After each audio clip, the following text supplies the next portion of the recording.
Good afternoon, and welcome to the 1 p.m. lecture at the Temple of Kriya Yoga. It's March 18th, 2018, and I am Marcia Sacks. My Swami name is Swami Adinadananda. So I think everyone here was also at the noon meditation, I hope. And so I'm going to sort of go from there and talk about a little bit more in depth into the vernal equinox and talk a little bit more about how we can use this information for our new beginnings. And I'm also going to talk about the yogic tool called Tarka, which we call reflection. And I'm honored to actually have Swami Tarkananda here today, who's sitting in. But we're going to talk about how we can use this tool called reflection and use this tool in our study of astrology. So, who here has studied astrology other than me? Oh, okay. And so obviously you don't have to raise your hand if I say who has not. So we're going to be talking in some because most of the people who are here are beginners to astrology or know just a little about astrology.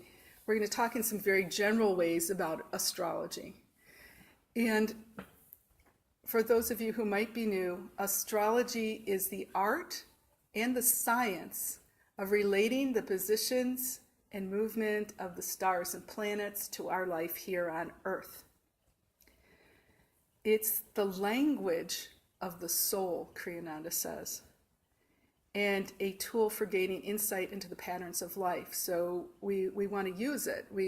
There's information there that's going to tell us something about our soul and something about our life, the patterns of our life. Astrology is not simply about knowing your sun sign, but I'm sure most of you do know your sun signs. You know if you're an Aries or a Taurus or a Capricorn or an Aquarius. So astrology isn't just knowing that, even though that's what's in our popular culture or in your newspaper horoscope. It's really a whole study of where the planets were, and if it's at the time that you were born, if we're talking about just your own personal horoscope. Where the planets were the time you were born, and where they are now, and where they will be in the future. That's astronomy. Astronomy is where the planets were at the time that you were born. It's astronomy, like where the planets are now, right? And you know where they're going to be in the future because the planets go in a regular pattern, as the astronomers know. But in Kriya Yoga, we talk about the horoscope, your birth chart, as being the map of your karma, your patterns from the past. And the patterns from the past are in your unconscious mind. Sometimes they're in your conscious mind, but I don't know if you noticed this, but we go through a lot of our lives without consciousness at all, So like we were talking about driving in a car earlier. How many times have you been driving and arrived at your destination and went like, oh, how did I get here? I don't remember the whole time I was driving. I was off in another world somewhere. So we're not always conscious. But the quote, and it's on your handout too, is astrology symbolizes what your unconscious mind is doing, thinking, feeling, and therefore will predict what your conscious mind will be doing tomorrow. So your unconscious mind is always doing something, always thinking something, always feeling something. But then what comes from your unconscious at some point comes into the conscious mind. And that's your quote from Kriyananda. Will predict what your conscious mind will be doing tomorrow. So I want you to use some reflection to think about it right now. So take a moment to close your eyes and think about because reflection is an interning activity. And think about, what does that mean to you? I'll read it to you again while you have your eyes closed so you can reflect on it. Astrology symbolizes what your unconscious mind is doing, thinking, feeling, and therefore will predict what your conscious mind will be doing tomorrow. So I'm going to sit quietly while you sit quietly and let that sit in your mind for a few minutes and see what thoughts come up.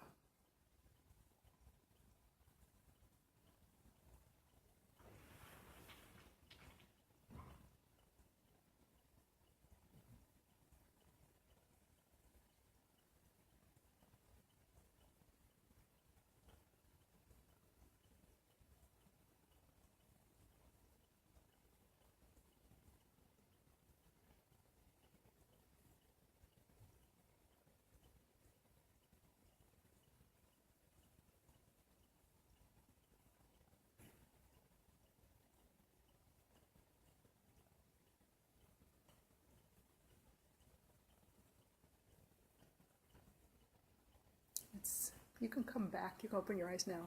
But it's interesting to take a phrase, and maybe you've done this before with some spiritual tract or with some other thing or a problem you're thinking about, and just sit quietly and think about it. Sometimes we just don't do enough of that. Our days are so busy and we're running around all over the place.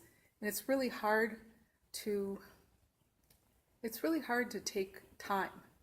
Time is a very precious commodity.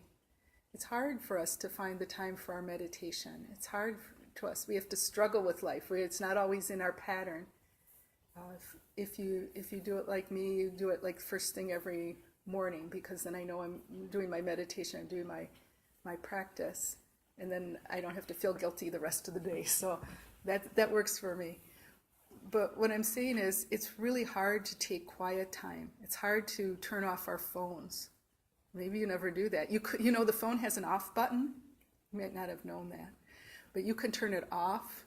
You are not required by life to be infinitely available to the whole universe. You can take quiet time. So part of Tarka, and part of reflection, and part of meditation is the ability to take some quiet time and think about things. So thinking about this phrase, Kriyananda, the things that I think about is, when I get inside my head, I go like, hey, where's my unconscious mind? I'm hearing my conscious mind. I'm hearing my thoughts. I might get a little bit of an impression from the subconscious mind, but our unconscious mind is really deep, and we really don't always have a way to communicate with that. But knowing that astrology can give you some clues as to what's going on in your unconscious mind, or if astrology can give you that map to your karma, to your, and I'll talk about karma in a second, but it's so valuable. It's so valuable to know that, because then you can sit with the astrological information and say, is this really true for me? And that's a type of reflection too. I'm going to repeat that again a little bit more. But karma, just to give a definition, karma is momentum from the past. And that momentum from the past is continually creating our future, our present. And then how we react in the present continually creates our future. I'm being sort of a little bit simple about this, about the nature of karma. But the horoscope that we come into our life with, that moment that you're born, that sort of shows you the pattern. It shows you the things from the past. Sometimes they're really obvious, and sometimes they require deeper reflection and study, but it's sort of all there, which is really helpful. So for those of you who are brand new to astrology and do not have a copy of your own horoscope, where all the planets are, not just your sun sign, there's a lot of places that you can go online and print your horoscope. So you can go, I'll tell you some just so that you have them, but you could probably just Google it, say, do your horoscope. But there's one called alabe.com, ALABE, There's one called astro.com. There's one called cafeastrology.com. And those are places where you can go and you put in your birth data. And you want to be able to have your exact time of birth, your date of birth. Hopefully you know that. Not everybody does, but hopefully you know that. Your exact time of birth and the place, the town that you were born. So that will give you your wheel, and they'll probably have something that you can print out, but it'll also tell you where all the planets are. You know, it'll say like Sun in Aries, Moon in Taurus, Mercury in Gemini or something. It'll tell you, and then you can go to books or online. But there's lots of books that you can get. You can take them out of the library and just start looking and reading and seeing and reflecting. The reflection is the important part, because it'll tell you something about your sun sign. It'll tell you something about your moon sign and all these different planet patterns in your chart. And it's important to use your discriminatory ability, your discernment, and say, is this me? Does this apply to me? Because astrology books are writing, in general, it means this. But it doesn't have to mean that. But you have to be honest with yourself and say, is this me? Does this apply to me? And that's what your reflection does. So you have astrological information, you have your reflection and discernment, and then you have information that you can use in your life. It's really important. Let me talk a little bit about the vernal equinox. So this Tuesday, March 20th, I think I have the time on the handout. It says like 11:15 something or another. Did everybody get a handout, by the way? Is there anybody? Okay, you need one? Yeah. No. I've got like 20 of them here. I just have to remember where I put things. And I don't really need it because I really haven't memorized, but I'm a Capricorn. Capricorns like their tools, right? So the tool is, the piece of paper. Yep, 11:15 a.m. Central Daylight Time. You don't have, if you do a little ritual at the exact time, that's sort of nice. If you don't, that's okay too. Just knowing that there's a new beginning there is really helpful. And we talked about before that that the equinox is one of the 4 cardinal points. It's the point where the sun moves from Pisces to Aries. We're on that river of time, and we're going from Pisces, which is all about your deep inner life, your spiritual life, your dreams, your visions and goals of the future, that internal. And we're going to Aries when we can make things external, right? And we talked about that the sun will be squaring Mars and Saturn, so there's a lot of energy, but the potential for some frustrations and maybe some arguments that we're not going to do, because we're going to relax and meditate and think about how we can be so graceful and steadfast in our decisions. We're going to do that.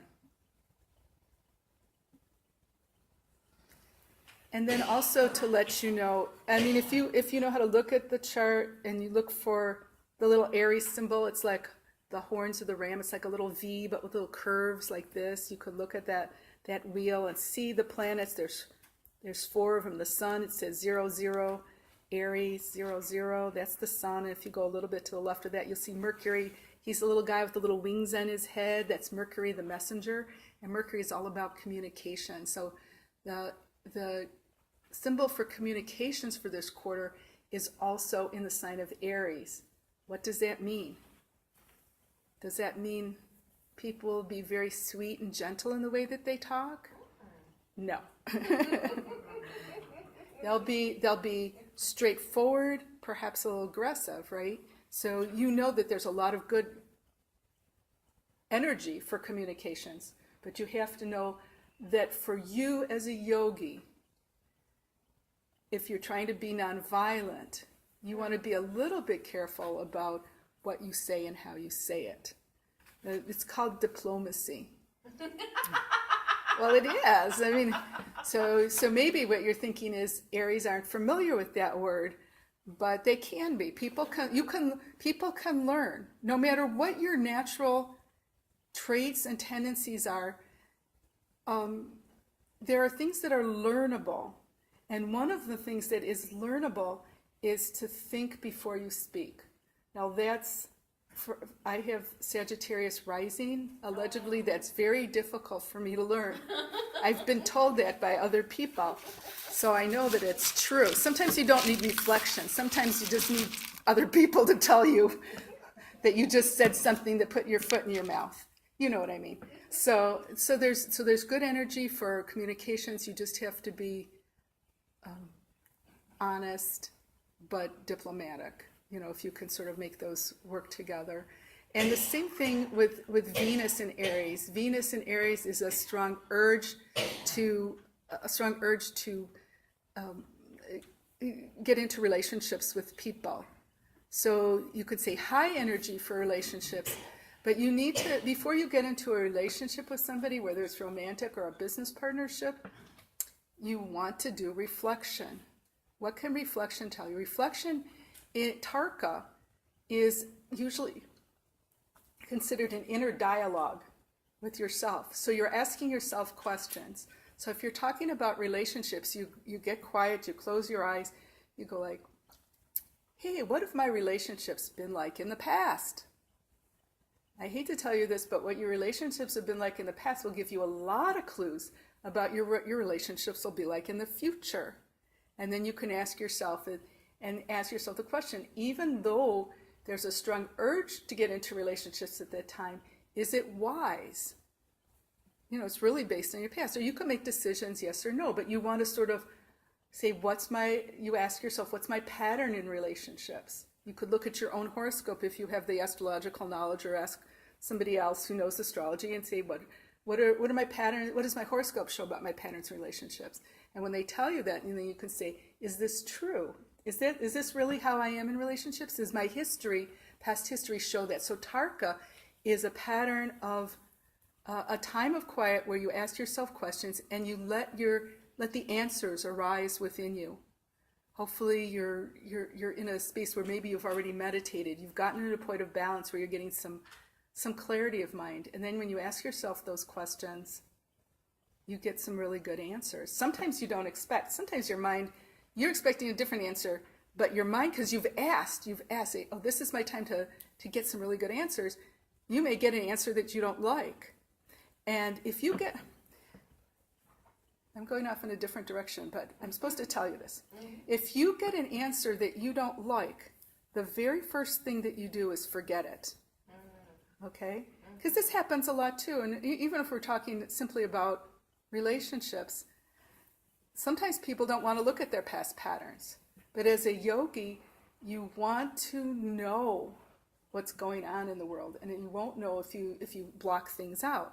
So, but you'll get a thought, you go like, you ask your mind to give you a thought, your mind will give you a thought, you're like, no, don't want that. But what'll happen is that thought will repeat. It'll come back over and over again. You can have a thought and you can say no. It's perfectly okay to say no to a thought. It's a thought. But when you see things in your life will start to give you the answer. So you asked the question about relationships. You got a thought, you didn't like it. The next thing you know, you're walking past a bookshelf and women are from Venus and men are from Mars falls off the shelf.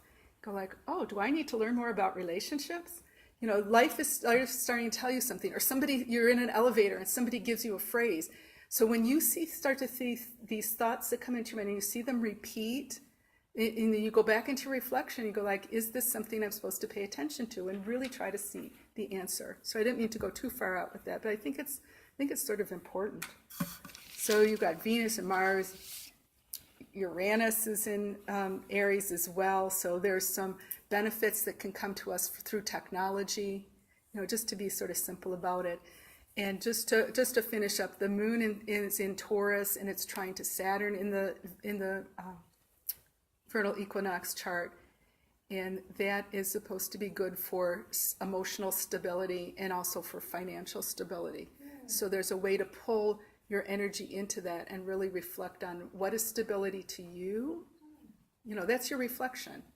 Because I don't have the answers. What's stability to you? How can you gain that through your efforts in this new beginning or the new beginning of this new quarter? Or how does stability relate to your goals? So I'll stop there for a second. Does anybody have any questions about what I've talked about so far?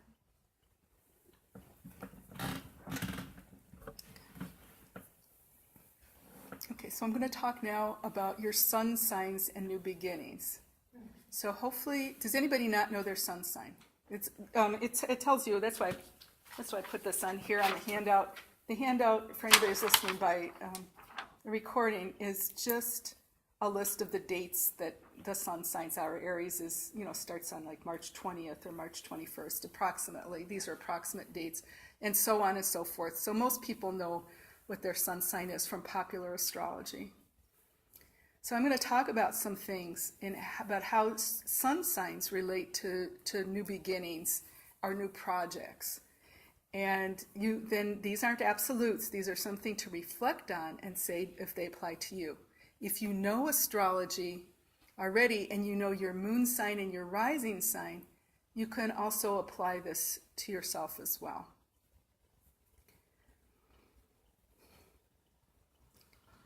Okay.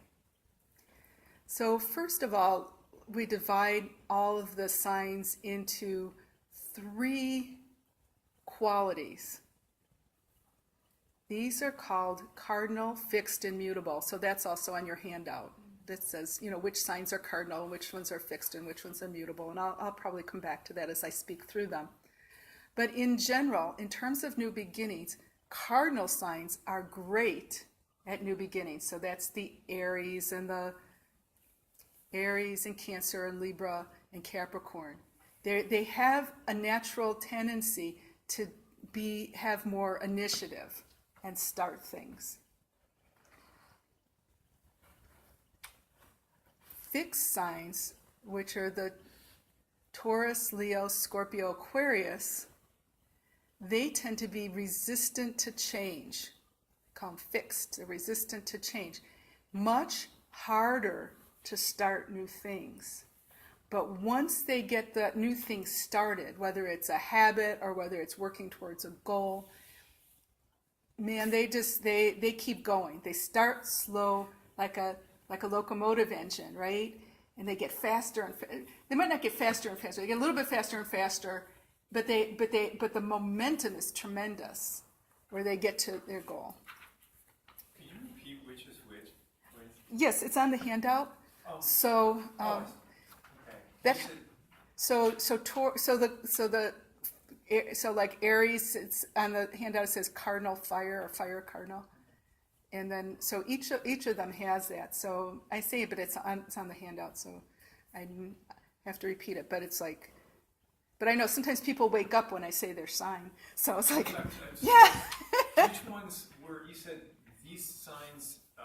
So there's. Are just stuck. It's like hard to get momentum, and the other ones. Right. So the ones that have initiative is the cardinal signs. Oh. The ones that are have resistant to change are the fixed signs, and then the mutable signs are very flexible, but they're often you could say a little bit scattered.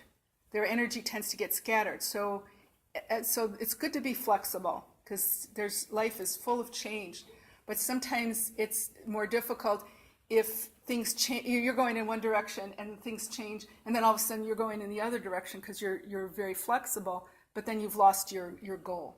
You've lost your intention. So it's not like one thing is good and one thing is bad. It's just that there's these 3 different energies that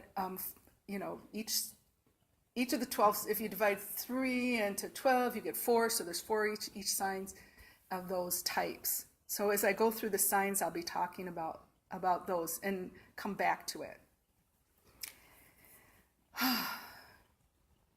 Well, we talk about Aries. We've talked about Aries a lot.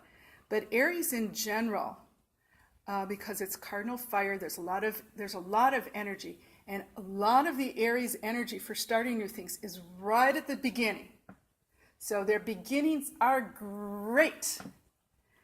and they keep going for a while, but they get bored when, after a while, and the energy dissipates. So maybe bored is the wrong word, or maybe they get tired or something.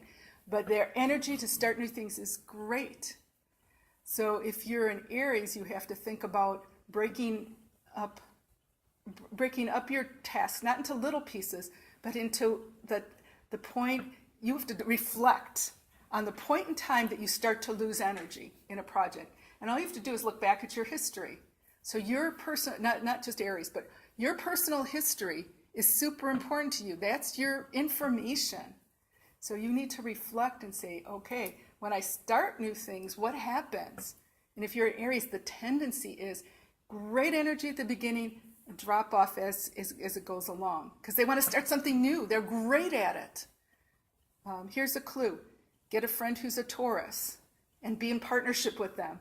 Aries start things, Taurus, will complete it for you, or something like that. Find your solution, your strategy.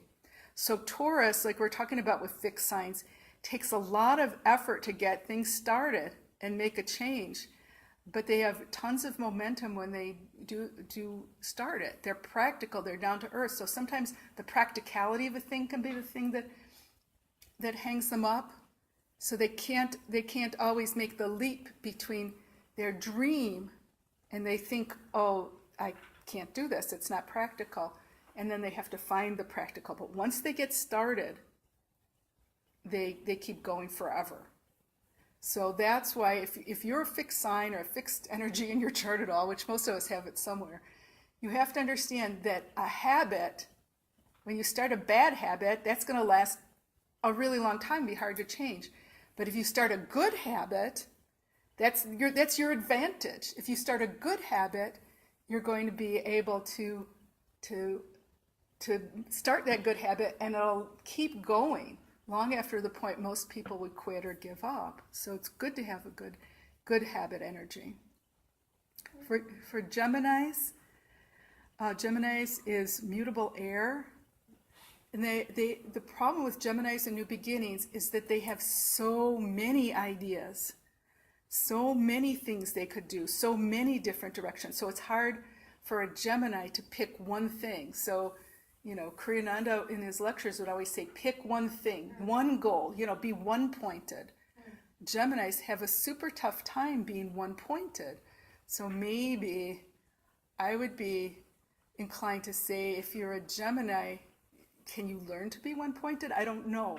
But if you're a Gemini, you can at least say, pick things out and say, out of all the goals that you have, pick one for your physical life, one for your emotional life, one for your spiritual life. That can help. Geminis can't always pick one. But because they have so many ideas, sometimes things stay in their mind and they don't get them out, or they talk about them a lot, but they don't get started. So you have to look to see if you're a Gemini, if that's what happens for you. You have to actually take action at some point. Cancer, the sign Cancer, is very tenacious. It has the initiative of the cardinal sign, but it also has the tenaciousness of the emotional commitment that the people who are Cancer sun signs have.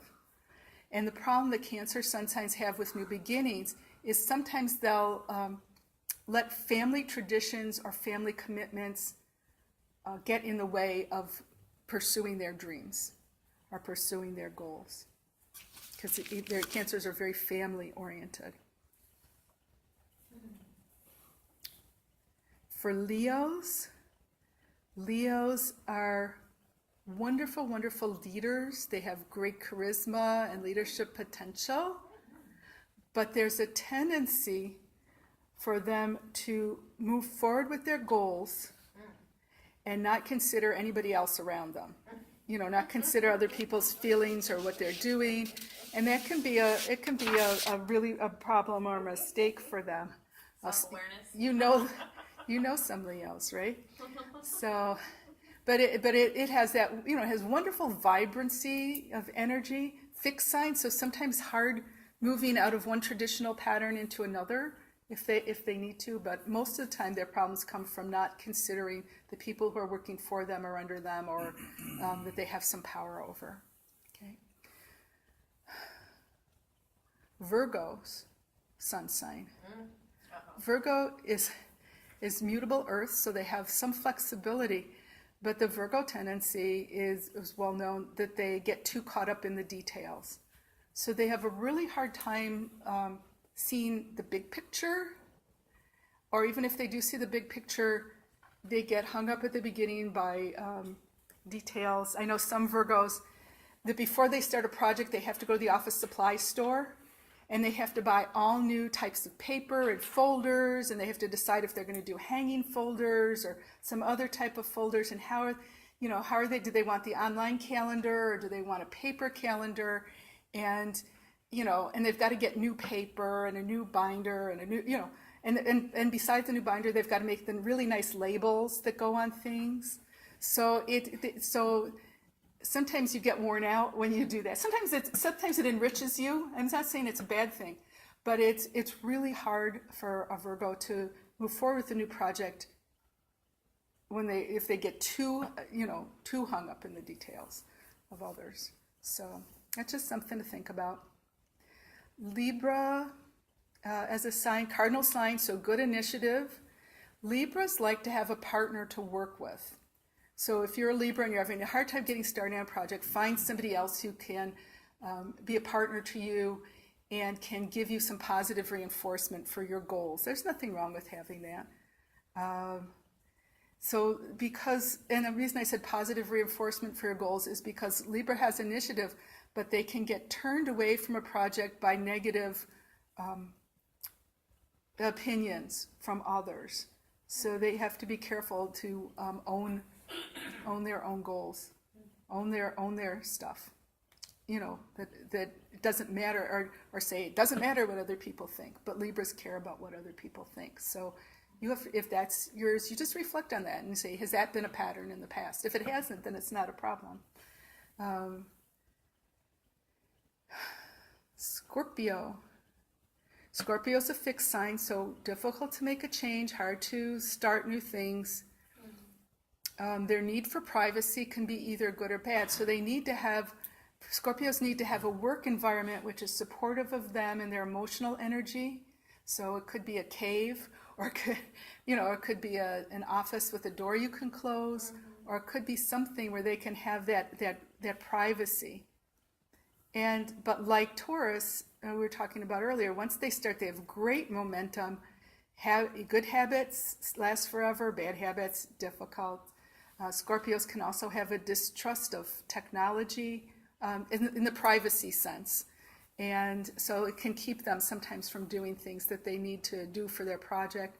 And they also, like the Leo, the other fixed sign, they have powerful, powerful determination to get things done, which they can, but they also don't always take into consideration the feelings of others.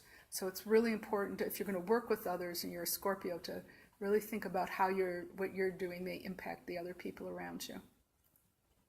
Sagittarius, as a sign that's mutable fire, are very idealistic. So Sagittarius people, when they're trying to do a new project or a new beginning, they have a great vision of where they're going. That Sagittarius looks up, right? So, but they have a lot of difficulty with like first steps and intermediate steps. It's not they can't start something, but they don't always start something at the beginning, and then they get into the middle, but they haven't done their foundation. So they need to have some sort of sense of organization or foundation or something, or be able to turn, and you can Google it, how do you how do you do a business plan? How do you turn a project into steps? There's people who write, people make a fortune writing books about this, not just Sagittarius.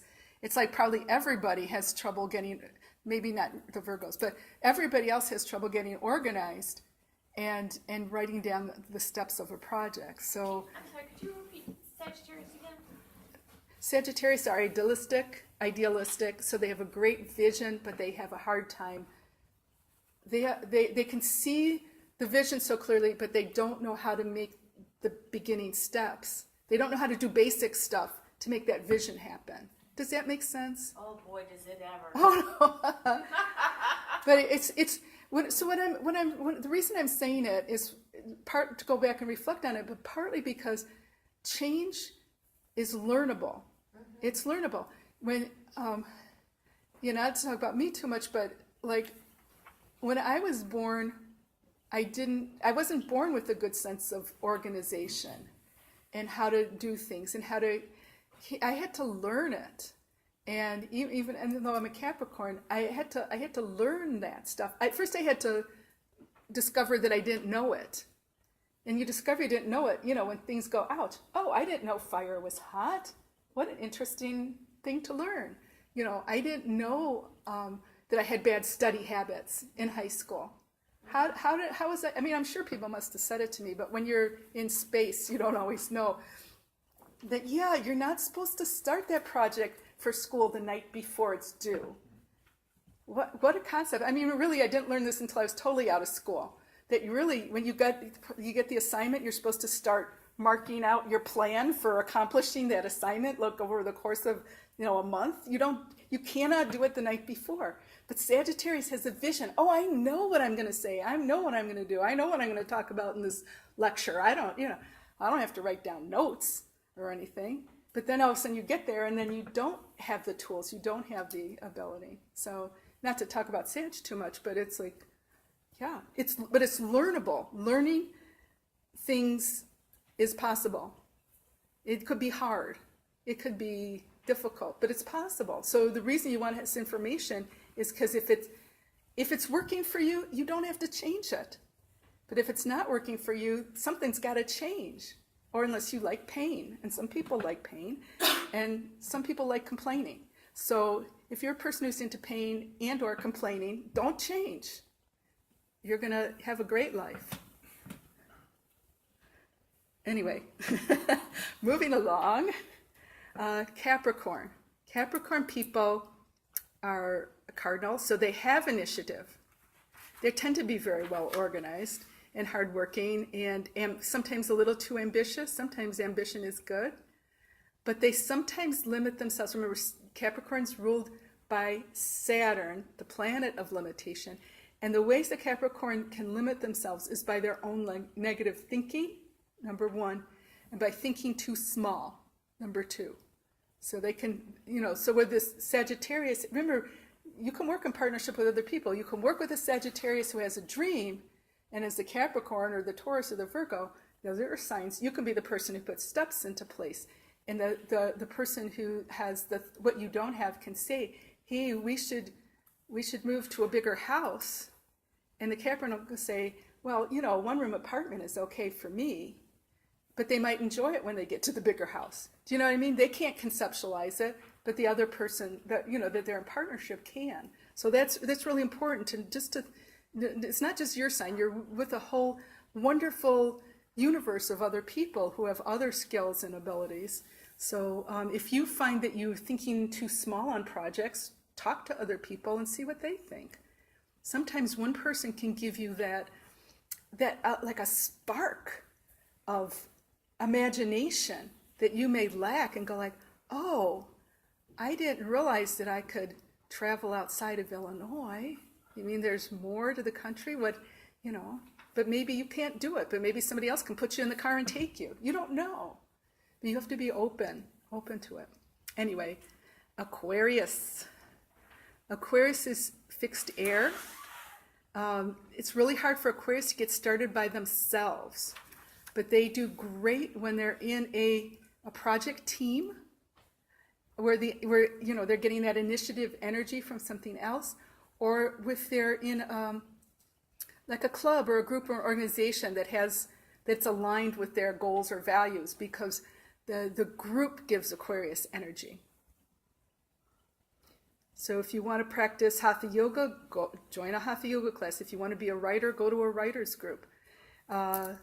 Aquarius can be rebellious, so they don't want to do things like everybody else, and so they don't want to follow the rules. And so they can either be very inventive and very creative, or they can make a big mess because they don't want to follow the rules. The laws of life, like we're talking about in the new meditation with the car. You can't get in a car and just drive anywhere you want to go on any side of the street you want to drive on. It's dangerous, and it's dangerous to you and to other people. So it's one thing to be rebellious and be creative, but it's another thing to be rebellious and not get your goals accomplished because you're not understanding the laws of life. That's what reflection is for. Reflect, reflect, reflect. And let's finish with Pisces. So Pisces can be more of a dreamer than a doer. Pisces is mutable water. There's a lot of emotional and inward interning in Pisces people. They can be very impractical about their projects. So they too might have a dream or a vision like the Sagittarius, and just they can see it so clearly, and it's so clear in their inner life, but very difficult to get it to manifest externally. But again, Pisces sun sign people are very creative, great imagination. That can be very helpful in their projects. But sometimes Pisces, which is a sign of self-sacrifice can be a good thing. But there's often some Pisces people that are so self-sacrificing that they'll abandon their dream if they think it will hurt others, or if they find themselves in a caretaker position, or if you've ever seen that movie, It's a Wonderful Life. The poor guy was trying to get out of town, right? And every time some tragedy would happen in his family and he'd have to take over. So, I mean, that's something, that movie is wonderful because it's a wonderful reflection. Should George have just picked up and left? Some people would say, yeah, cut the rest of that movie, But other people would say, yes, he did it. He was doing his duty, his dharma, which is important. So what I'm saying is, George in the movie did what was right for him, but you have to know what's right for you. And you have to know if you have a repetitive pattern of using self-sacrificing, maybe when you don't need to, in order not to move ahead with your goals, which might be difficult. I mean, that's just a thing to think about. That's psychology. Psychology is all about thinking, and Tarka is all about reflecting. So let's think about this. Why do we do Tarka? To improve your life, to solve issues, and to soften your karma. Softening your karma is so important. We talk about it a lot in Kriya Yoga because, like I was saying, there's things you can change. There's things you can control and there's things you can't. It's like the serenity prayer. God, grant me the serenity to accept the things I cannot change, the courage to change the things I can, and the wisdom to know the difference. And I'll tell you right now the wisdom to know the difference. The wisdom to know the difference is that you can change you. You can't change other people. It's not your job to change other people. So, where did I go with that? Anyway, you're not your judge. When you soften your karma by understanding that you can only change yourself. The thing that you have to work on is yourself. And so you get this information from astrology, because I'm trying to bring the two together. You get information from astrology, and it's not your job, unless you're a professional astrologer, to go out and tell somebody else, well, it's obvious that you're not working on this well with me because you're a Aries or a Capricorn or a Sagittarius or something. That's not your job. Your job is to look at yourself and say, what are my patterns? Especially, what are my repetitive patterns? Do I want to change them? That's reflection. Reflection is all about questions. Do I want to change them? Can I change them? How do I change them? What do I have to do here? And the tools are from yoga. So Kriyananda always says, astrology shows you where the problem is. Yoga helps you solve the problem. And that means that he doesn't mean go. I don't want to say just, he doesn't mean going to hatha class and doing hatha yoga, but that's a good thing too. That may solve your problem, and that may help you to solve the problem. But yoga is a vast school with all kinds of philosophy that has all kinds of tools, whether it's meditation or hatha yoga or reflection or concentration. And all these things that are there can help you, you can find the tool that'll help you solve the problem in yoga. What techniques do you know that can help you use this? So these are the things to think about. So when you read astrology, I think I said this before, when you read astrology or somebody tells you something about astrology that relates to you, you say, does this information have some truth in it for me? And then you have to be honest. That's another part. Honestly, does this have some truth in it for me? And if this information is true, what am I going to do with it? How can I use it? Is there something I need to change to succeed with my goal or plan if we're talking about new beginnings? Is this a past pattern that's tripped me up before? Or is this a past pattern that's helped me to succeed?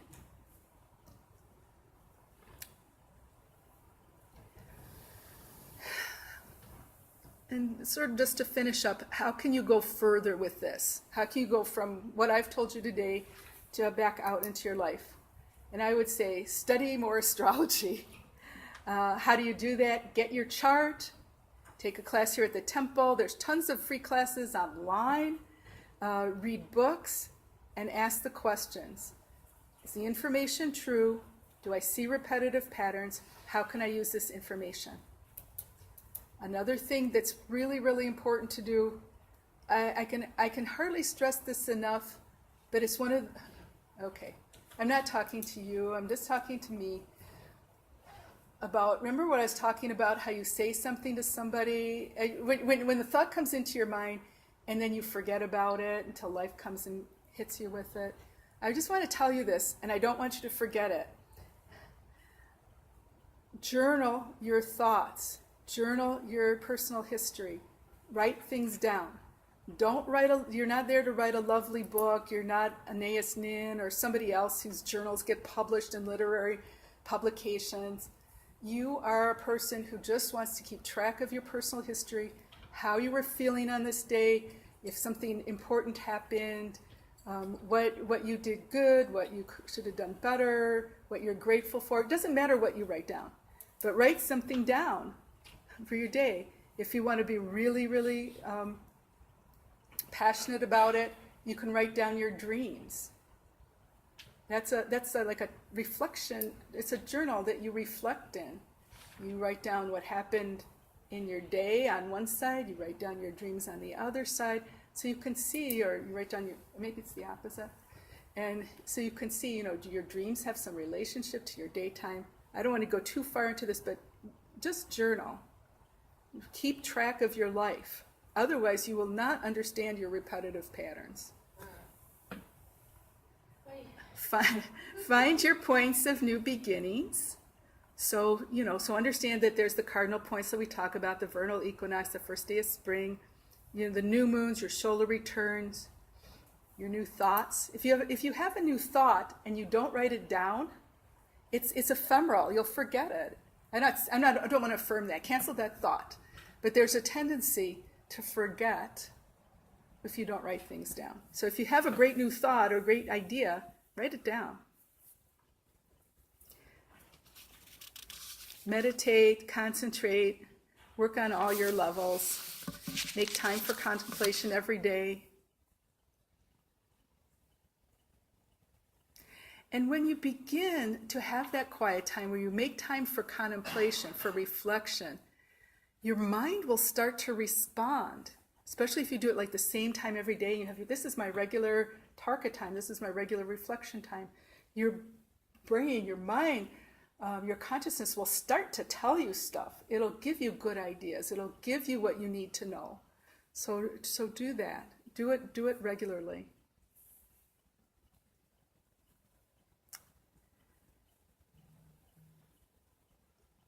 Every day, think about something that you've learned that day. And I want to stop there and just ask if there are any questions. Yeah. Yeah. I have a question. Yeah, go for it. Thanks. Great. This is really good. Really, really good. And how would you integrate, so we talk about, astrological science, and then there are Ayurvedic tendencies Right. that may jive or work with this, but, when someone is a pitta, you Right. kind of can predict how they're going to react. If someone's a kapha, you Yeah. know that they're going to be pretty stuck. So, or maybe, Right. Right. So, would you say that, it's so similar that you can just, because I think a lot of people just go, if they're into this, they would go by Ayurveda and, Right. not necessarily go by the astrological Right. implications as well. I have another question too then. Okay, well, hang on to your question. Let me do this one first because this is a really, really excellent and important question. Because because number one, and I have to say this, that you don't need astrology. You can do it with other systems. I use astrology because it's a helpful technique for me, and because my guru was also an astrologer, and so that's one of the many things that I learned that's helpful. But there are tons of helpful things. So yes, you could use Ayurveda, and I'm not a Vedic astrologer, but if you know Vedic astrologers, they probably do incorporate that into the way that they would read a chart. So you can. We're like in this miraculous time. I mean, of being here in the United States, English speakers. There's so much information. There's so many techniques. There's so many schools. There's hardly, I would say, hardly any secret stuff. Maybe there's no secret stuff. Well, there isn't. I mean, remember in the old days, It all comes out eventually. Right, well, it's sort of like that, but it's more like in the olden days, maybe the monks in the monastery, they had the books, but regular people didn't have books. I mean, if you're going back, several hundred years, maybe 3 or 4 years. Net neutrality and, blah, blah, blah. Well, but right now we have books that are translated into English. They're free. Nobody stops you. If you go to a store and you can buy a book on Ayurveda or metaphysics or astrology or yoga. I mean, even when I was back in the 70s, the library, the public library, Chicago Public Library, was close to my house. If you want an astrology book, they kept it in a locked case. So, I mean, that's true. So what I'm saying is we're in this miraculous time, and so there's all these systems, and we're in a very Aquarian type of a time in the sense that that people take one thing and merge it with another thing and mix it up, and sometimes that works out very well, and sometimes it doesn't. But we can be spiritual scientists and try and see how things work out. And I didn't mean to go too far off track with your question, but just use what works for you. And there's lots of good things that work. What's your question? Well, I'm rather rajasic in general. So there you go.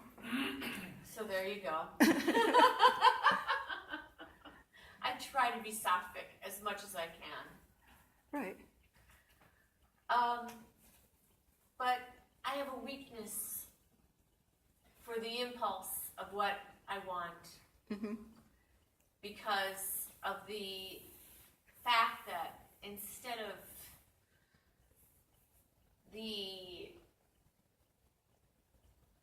environment being responsible for me, I'm responsible for my environment.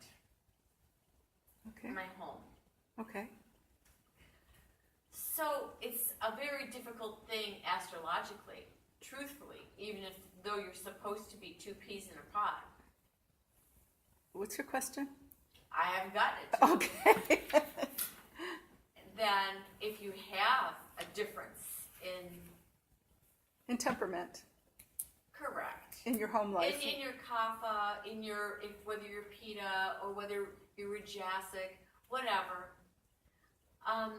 it can be extremely difficult. You know what I'm saying? Let me ask you this: your question is marriage difficult? I'm never going to get married again in my life. Are family relationships But difficult? You can't really, I mean, it's just the correlation, what he's getting at, and astrology Yeah. is so interesting. It's phenomenal. Right. I mean, And though that you're right, it is available, but wow, you would have to look at it forever. yeah. But remember, what we're talking about is interpretations of reality. So there's reality. And you can use your system. When I was out in the work world, they would do, I like astrology. I think it's 100 million times better than Myers-Briggs. But when I was in the work world, they were doing the Myers-Briggs test, to say what's your temperament like, or what's your work personality like, and all this. And it was helpful to people because they were able to put people into little groupages, and it helps give you information that your mind can work with and things like that. But I think what I said before about how important it is to work on yourself, that's really the only place we can start or go or succeed in any way is to work on ourselves. And when you're talking about environment, which is so important, I believe, this is just my belief, but I believe that when you work on yourself, your environment improves. And thank you. so, yeah. So I think that does happen. Doesn't always happen in an instant. I mean, that's the thing with change and with timing, being in that river of time. Things don't always happen in an instant. That would be bad. Kriyananda always talked about that you don't want things to happen in instance, because when you get mad at somebody, you go like, I wish you were dead, And if our wishes were granted in an instant, there'd be, a lot of us lying on the ground. So, so there's timing.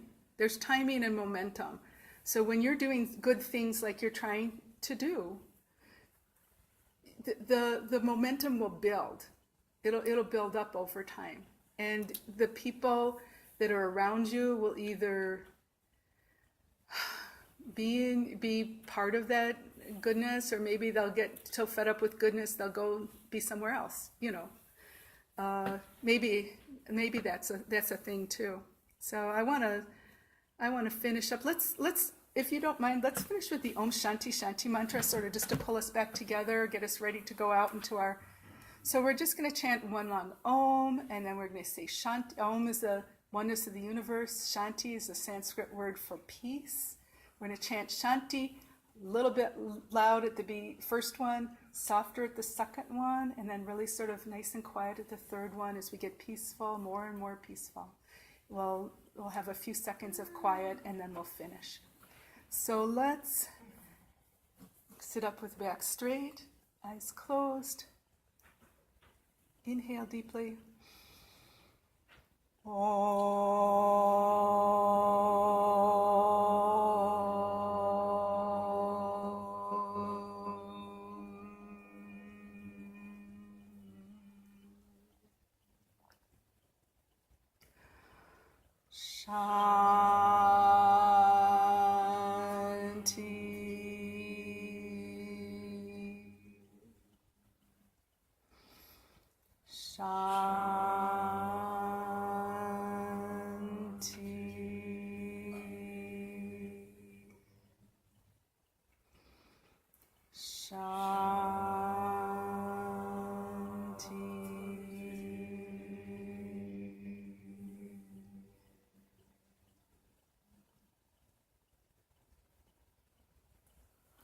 Thank you very much for being here this afternoon. Namaste.